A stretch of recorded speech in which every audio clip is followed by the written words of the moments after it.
जोहार दोस्तों, नमस्कार। आज के इस वीडियो में दोस्तों हम लोग बात करने वाले धनबाद लोकसभा सीट के बारे में, क्योंकि इस सीट में कुछ ही दिनों से बहुत ही ज्यादा गर्मा गर्मी देखने को मिल रही है। यहाँ पे बीजेपी चाहे अपना कैंडिडेट के बारे में घोषणा करने वाली है, साथ ही यहाँ पे जयराम महतो की पार्टी की ओर से भी अभी घोषणा नहीं किया जा रहा कि यहाँ पे किसे उतारा जाएगा। यहाँ तक कि कयास ये लगाया जा रहा है, जयराम महतो भी बोल रहे हैं कि हो सकता है वो यहाँ से भी खड़े हो जाए। मतलब जयराम महतो गिरिडीह से तो कंटेस्ट कर ही रहे, साथ में वो धनबाद से भी खड़ा हो सकते हैं, दो जगह से भी वो खड़ा हो सकते हैं। देखिए क्या हो सकता है, बहुत सारे अभी गर्मा गर्मी और बहुत सारे बातें हैं जो मैं अभी आपको समक्ष रखने वाला हूँ। क्या इस बार जो लोकसभा का इलेक्शन होने वाला है झारखंड में, क्या यहाँ पे हमेशा की तरह राष्ट्रीय मुद्दों को आदमी ध्यान में रख के वोटिंग करता है? क्या इस बार झारखंड के लोग राष्ट्रीय मुद्दों को दरकिनार करके यहाँ के स्थानीय मुद्दों पे वोट करने वाले हैं?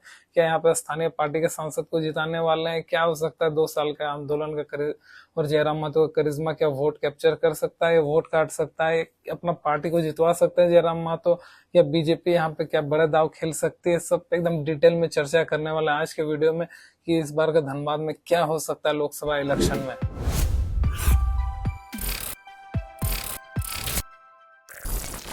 तो दोस्तों, जैसे कि जेबी केसेस की ओर से भी अभी क्लियर नहीं हुआ कि किसे यहाँ पे धनबाद का लोकसभा सीट देने को मिल सकता है। हालांकि इसमें 4 लोगों को शॉर्टलिस्ट किया गया था, जिनमें से करण महतो जी को टिकट नहीं मिलना वाला है। करण महतो भाषा आंदोलन के बाद से एक बहुचर्चित व्यक्तित्व के ओर से यहाँ पे उभरे हैं।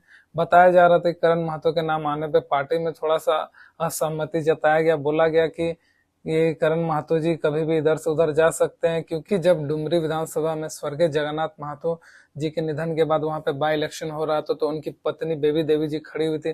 तब वहां पे जाके करण महतो जी ने उनके ओर से प्रचार प्रसार भी किया था, उन्हें सहयोग भी किया था। तो इसी कारण बाद में फिर जयराम महतो की पार्टी जेबी केसेस में करण महतो शामिल हो गए। लेकिन अब सुप्रीमो जेबी केसेस के और उनके सदस्यों का कहना है कि करण महतो को इस बार टिकट नहीं दिया जा सकता है। इनके ऊपर अभी पूरी तरह से विश्वास नहीं जताया गया है जेबी केसेस की ओर से, जिसके कारण इन्हें टिकट नहीं मिल सकता। हालांकि इस रेस में और 3 है, जिसमें से ज्यादातर जो नाम चर्चा में आ रहा है उषा महतो जी का, जो कि बलियारी प्रखंड की जिला परिषद है, उनका नाम काफी जोरों शोरों से आ रहा है। साथ ही उनके करीबी मित्र संजू और प्रवेश महतो का भी नाम आ रहा है, उन्हें भी टिकट मिल सकता है। तीनों में से टिकट किसी एक को मिल सकता है, या तो जयराम महतो यहाँ से भी खड़े हो सकते हैं।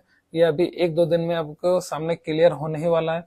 लेकिन इसके सामने और एक भूचाल ये आने वाला है कि जहां बताया जा रहा था कि परिणीता सिंह को यहाँ पे टिकट दिया जाएगा बीजेपी की ओर से धनबाद में, वहां पे अब खबरें ये निकल के आ रही है कि जोरों शोरों से कि इस बार जो है ढुल्लू महतो जी का टिकट मिलने का चांस तय हो गया है। ढुल्लू महतो जी यहाँ से कॉन्टेस्ट करने वाले हैं धनबाद लोकसभा इलेक्शन से। ढुल्लू महतो जी बाघमारा के विधायक है अभी फिलहाल वर्तमान में, और इस बार वो लोकसभा में अपना हाथ आजमाने वाला है। तो दोस्तों, यहाँ पे बात यह है कि 1 से 2 दिनों में ये सबके सामने आ जाएगा कि यहाँ पे जयराम महतो या जेबी केसेस से धनबाद लोकसभा से या तो खुद कॉन्टेस्ट करने वाला है, या शॉर्टलिस्ट किए गए प्रत्याशियों में से किसी एक को वो टिकट देने वाले हैं। लेकिन दोस्तों, यहाँ पे कड़ा मुकाबला इसलिए होने वाला है, चाहे वो जेबी केसेस हो चाहे कोई भी पार्टी हो, क्योंकि इस बार जो है बीजेपी की ओर से यहाँ पे, जबकि ये 2-3 सालों में स्थानीयता का मुद्दा इतना ही गर्म हो चुका है कि यहाँ पे जो राष्ट्रीय पार्टी है वो भी स्थानीय उम्मीदवारों को ही टिकट देना कहीं सोच रही है हर बार। इसी तरह ढुल्लू महतो जी का भी टिकट कंफर्म लगभग हो चुका है, खबरें निकल के आ रही हैं। तो अगर ढुल्लू महतो जी को यहाँ से टिकट मिलता है तो भैया तो मुकाबला भी कड़ा हो सकता है जयराम महतो के लिए भी। लेकिन जयराम महतो के पास 2 चीजें क्योंकि ये धनबाद लोकसभा सीट कुर्मी बहुल क्षेत्रों में से एक है, यहाँ पे कुर्मी की अच्छी खासी संख्या है। अगर यहाँ पे कुर्मी लोग अगर इकट्ठा वोट दें एक तरफा तो जयराम महतो इजिली निकल सकते हैं। साथ ही इनकी जो है SC ST में भी अच्छी खासी जयराम महतो के यहाँ पे पकड़ हो चुकी है, जिसके कारण इनका वोट शेयर बढ़ सकता है। लेकिन दोस्तों, यहाँ पे बात यह कि धनबाद लोकसभा में जो बाहरी वोटर है ये भी अच्छी खासी संख्या में है, और इसके साथ बीजेपी के साथ बहुत सारी चीजें आती है। उनके साथ एक बहुत बड़ा फैक्टर आता है मोदी फैक्टर, क्योंकि कहीं ना कहीं लोग जो है स्थानीय मुद्दों को कहीं दरकिनार भी कर देते हैं और राष्ट्रीय मुद्दों पे भी वोट मारते हैं। इसके साथ जनरल के सॉलिड वोट जाने वाला है बीजेपी को, बाहरी वोट जाने वाला है बीजेपी को, और अधिकतर OBC भी वोट बीजेपी को जाने वाला है। इसके साथ और एक जो मेजर चीज जो सामने है वो है पैसा धन, क्योंकि बीजेपी के पास बहुत सारा पैसा है। देश की बहुत बड़ी पार्टी में से एक है बीजेपी, तो पैसा खर्चने में ये लोग सोचेंगे नहीं, क्योंकि जयराम महतो के पास उतना ज्यादा धन नहीं है, तो ये कॉन्टेस्ट करने में या लड़ने में उस तरह से समर्थ नहीं हो पाएंगे। अगर क्योंकि बहुत सारा देखा जाता है कि यहाँ पे जो वोटर होते हैं वो सिर्फ पैसा और दारू के नाम पे वोट दे देते हैं, ना कि कंटेंडर उम्मीदवार को देख के वोट देते हैं। तो ये भी एक बहुत बड़ा यहाँ पे समस्या आ सकती है जेबीकेएसएस के लिए। और बात की जाए ढुल्लू महतो के लिए, तो ढुल्लू महतो के लिए भी जितना यहाँ पे आसान चीजें नहीं होने वाली अगर उन्हें टिकट मिलता है तो। क्योंकि अगर उन्हें टिकट दिया जा रहा है यहाँ पे अगर बीजेपी की ओर से, तो इसके साथ ही कुछ जनरल कास्ट के लोग भी हैं जो उनसे खफा हो जाएंगे बीजेपी से, क्योंकि यहाँ पे लगातार जनरल कास्ट के ही उम्मीदवारों को यहाँ पे टिकट मिला और धनबाद से जनरल कास्ट के ही यहाँ पे उम्मीदवार जीते हैं। और इस बार अगर ढुल्लू महतो चूंकि ओबीसी वर्ग से आते हैं तो उनके नाराजगी यहाँ पे देखने को मिल सकती है इनके साथ।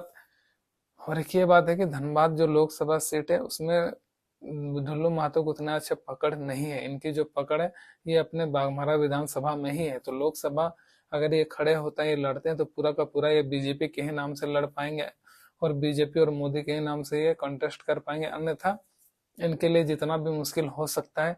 अगर बात ये की जाए कि अब अगर कांग्रेस अगर अच्छा कोई उम्मीदवार यहाँ पे दे देती है दोस्तों, तब ये मुकाबला एकदम रोचक होने वाला है। क्योंकि तो फिर साफ तरह से एकदम लड़ाई जो है कि बहुत ही ज्यादा जोरदार होने वाली है।